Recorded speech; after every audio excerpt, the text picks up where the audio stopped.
Merci à tous de prendre le rendez-vous de ce Flash Info. Bouclons cette semaine avec ces différentes informations.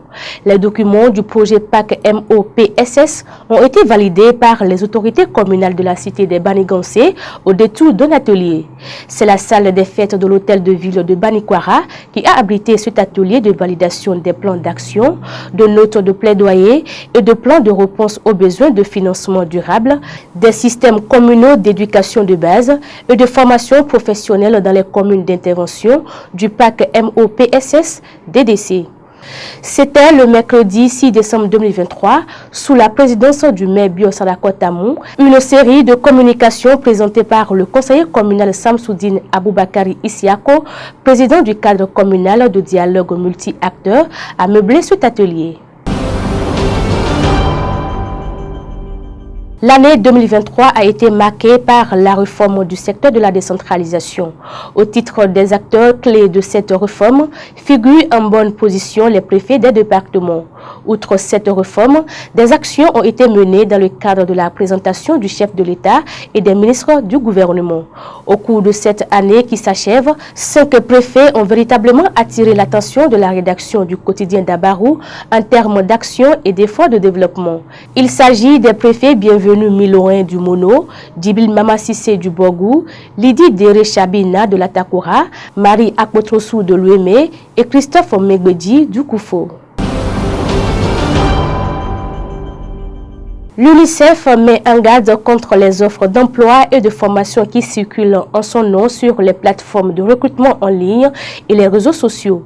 C'est à travers un communiqué de presse en date du lundi 4 décembre 2023. Ceci fait suite au constat selon lequel ces offres utilisent le nom de l'UNICEF de façon frauduleuse pour demander le paiement de frais ou de divulgation des renseignements personnels ou bancaires. Face à la recrudescence de ces actes, l'UNICEF met en garde tout en invitant la personne qui serait victime de ces fraudes à se rapprocher des autorités policières locales.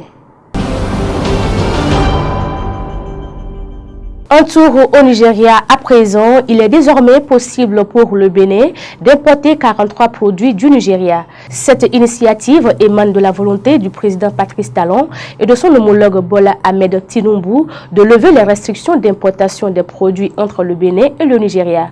L'abolition des restrictions de change sur ces produits alimentaires, industriels, transports et textiles vient remettre en marche la machine de la libre circulation des produits entre Cotonou et Abuja.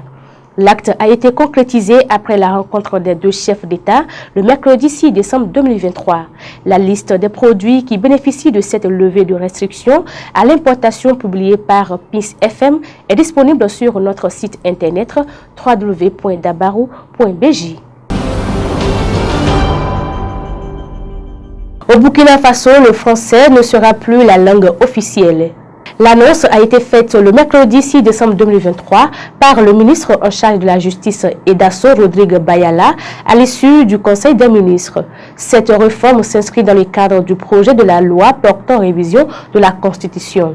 Cependant, cette langue parlée au sein de l'administration et enseignée dans les écoles demeure la langue de travail. Dans ce projet de texte, il faut noter l'institutionnalisation des langues nationales comme langue officielle et le français demeure une langue de travail, a indiqué le garde des Sceaux selon les propos rapportés sur le site APA News. Ce sera tout pour cette semaine. Mesdames et messieurs, merci de votre aimable attention. Merci à l'équipe de réalisation. Très bon week-end à chacun et à tous.